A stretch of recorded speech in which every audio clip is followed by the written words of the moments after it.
أعوذ بالله من الشيطان الرجيم. بسم الله الرحمن الرحيم. الحمد لله والصلاة والسلام على رسول الله. أيها الإخوة الكرام، السلام عليكم ورحمة الله وبركاته. وقد درس 76 من دروس فقه السنة النبوية، وذي الحلقة ثم زواروث من موضوع أو من محور الاقتصاد الإسلامي، قواعد وقيم.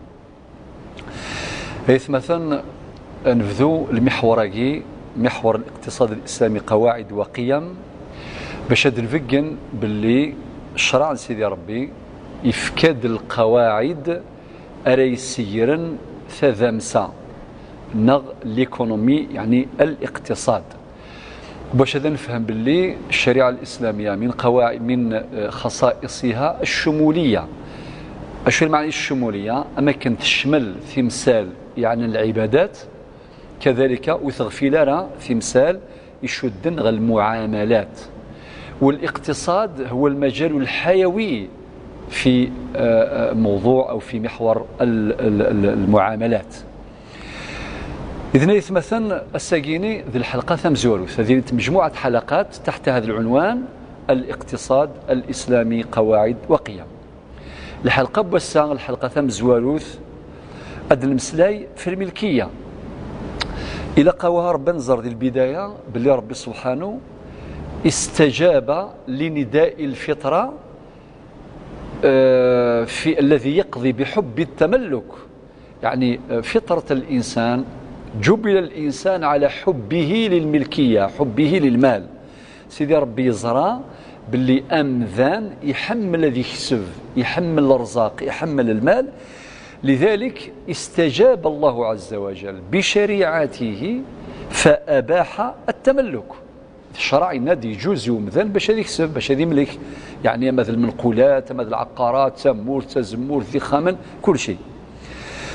وكذلك دائما المقدمة أدن نفقن باللي المال عصب الحياة، ونزميرارا أدن مسلاي يعني في الدنيث بمذان بلا المال، بلا الشين الدنيث إلى قليل المال. المال هو عصب الحياة، المال عصب الحضارات، والزميرة بلاد ما ذي الحضارة ذي الدنيث سوى ما إلا سلمان. المال كلية من الكليات الخمس المقررة في شريعة الله عز وجل. لأن 5 كليات أساسية نهم يقارن المقاصد الكبرى نغ المصالح الضرورية. لأن 5 ثم زوالوث قارن حفظ الدين ذنسي لساس، الأمر والسين النفس، وثلاثة النسل نغ العرض، وس4 العقل، وس5 المال. إذن المال كلية من الكليات الخمس التي يجب المحافظة عليها. لذلك فهي محفوظة وجودا وعدما. يعني ربي سبحانه إن يغد إلى قد حرزم المال، وكذلك إن يغد من حيث العدم ورجوزارة ثكرضان المال، ورجوزارة كذلك أيضا تبذير المال. إن ربي القرآن: ولا تبذير تبذيرا إن المبذرين كانوا إخوان الشياطين وكان الشيطان لربه كفورا. بعد هذه المقدمة ثريث مثلا المسلاي في نقطة مزورث. أولا تعريف الملكية. أشو المعنى الملكية؟ الملكية قدرة يثبتها الشرع على التصرف في الأشياء إلا لمانع شرعي. معناه الشرع يفكان القدرة، يفكان السلطة يومذان باش يكسب، باش يتصرف، يبقين يكسب مرة، وين يكسب على الرزاق، أما تمورث أما تزمورث ذا ذريم الطوموبيل كل شيء، ولكن إلى لمانع. أشو المعايس المانعة؟ ما لا يون مجنون مثلا. لذلك الذي الشريعة ما يسمى بالحجر، أحكام الحجر. ما لا يون مجنون يعني يسلف يهفل، الشرع الناس خاطئ. المال ماشي غسينه، ولكن أستاذ حق التصرف.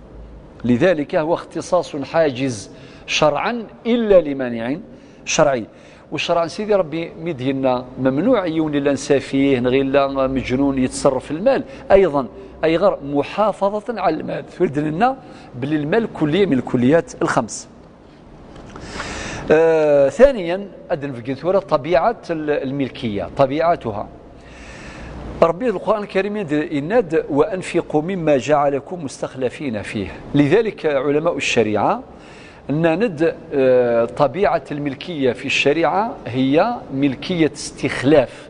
أنسيد بوينا ولا استخلاف. سي الآية القرآنية: وأنفقوا مما جعلكم مستخلفين فيه. وقال العلماء ملكية الإنسان للمال هي ملكية استخلاف، ملكية تفويض، ملكية إنابة. المعنى الملك الحقيقي رب سبحانه، المالك المطلق الحقيقي للأشياء جميعا هو الله.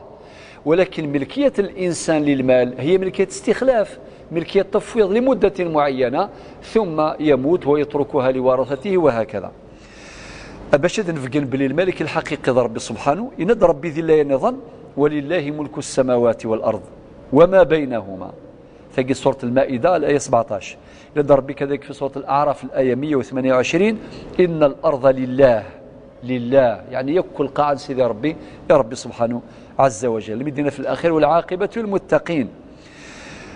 هي كل نصوص يومي إنسان غادي نفهم باللي شرع سيدي ربي يفكنا غير باللي الملك الحقيقي ربي سبحانه، ولكن مذان يفكاس ربي سبحانه فرصة باش هذا يكسب باش هذا ملك، ولكن الملكية نس ملكية مؤقتة.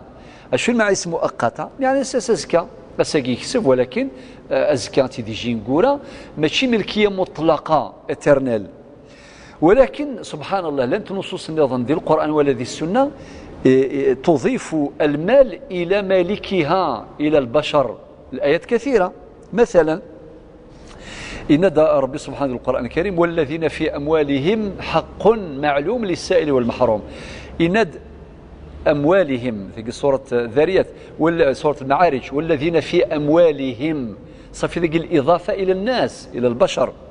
وإذا ربنا غند في سورة النساء يناد ولا تؤتوا السفهاء أموالكم يعني المال والشنون. دي سورة النساء الآية 6 ربي يناد فإن آنستم منهم رشدا فادفعوا إليهم أموالهم ثقل ربي أموالهم ثقل ند أموالكم ثقل ند أموالهم أي غير باش غادي يفقنا ربي سبحانه باللي نعم الإنسان مالك، ولكن الملكية ماشي دائمة، هي مؤقتة، ملكية استخلاف. وربي في سورة البقرة كذلك الآية 188 ولا تأكلوا أموالكم بينكم بالباطل أموالكم. ذي السنة النبوية تصل أحاديث قال منها حديث الإمام مسلم من النبي عليه الصلاة والسلام كل المسلم على المسلم حرام دمه وماله وعرضه. أثر يند ماله يعني الرزق الماليس. يند في حديث آخر رواه البخاري ومسلم من ظلم شبرا من الأرض وقال لك زازين تيليسا ولو كان شبرا من الأرض شبرا كان سواكال إن الجار نجماس كذا طوقه الله من 7 أراضين، يعني حديث تنبيه وتحذير.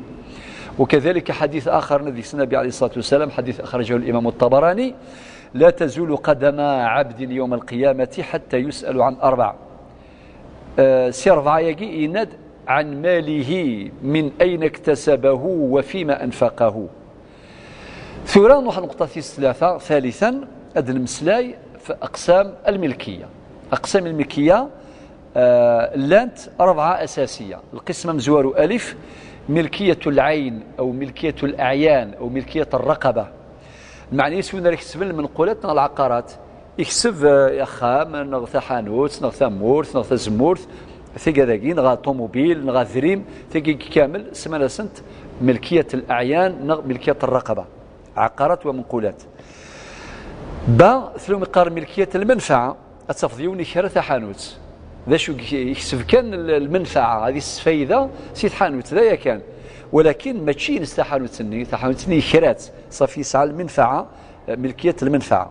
جيم ملكية الدين يون ما يتسلس ذريمي وايض يتسلس مثلا مليون أكيني يكسبغ مليون ذو، ولكن في الدين تسختي الفلاني في حوناني تكري دين أتفض أكيني تسلس 100 مليون الغاشي يتسلس ينس 100 مليون ثورة مغالنس على كل حال، ولكن هي ديون تسمى ملكية الدين. إلى مقار ملكية الحقوق دال في 4 هي حقوق متعلقة بالمال. مثلا حقوق الارتفاق أتفض يثدرث زدغن الجيران وكذا سانا فريد يارسن أفريد إني يكسبيث، ولكن ماشي على سبيل الاختصاص الحاجز، ماشي ذا فريد قيماني سنتسا تكينا كذيكس يرتفقه كما يرتفقه غيره. لذلك كان كريم مثلا يتزمني فريده كان يزم غافري تاع الدينار تاكي يدخل في الشريعه خاطر تاكي قانص حقوق ارتفاق ملكيه الناس لهذه الحقوق تعتبر ملكيه ارتفاق معنى مشتركه شركنا كذيس ورجوزاره يونا ذي يزم افريد ايوايض. نقطه ثانيه رابعا المسلاي في مصادر الملكيه. مصادر الملكيه يعني ذا شو ثنتثرقوا الا ذي الحلال ذي الشرع عن سيدي ربي يجوز يومذان باش هذيك سيكسنت المال الارزاق اطاسي قلان ثم زوروث الخدمه العمل اما عمل ذهني او عمل جسدي مادي.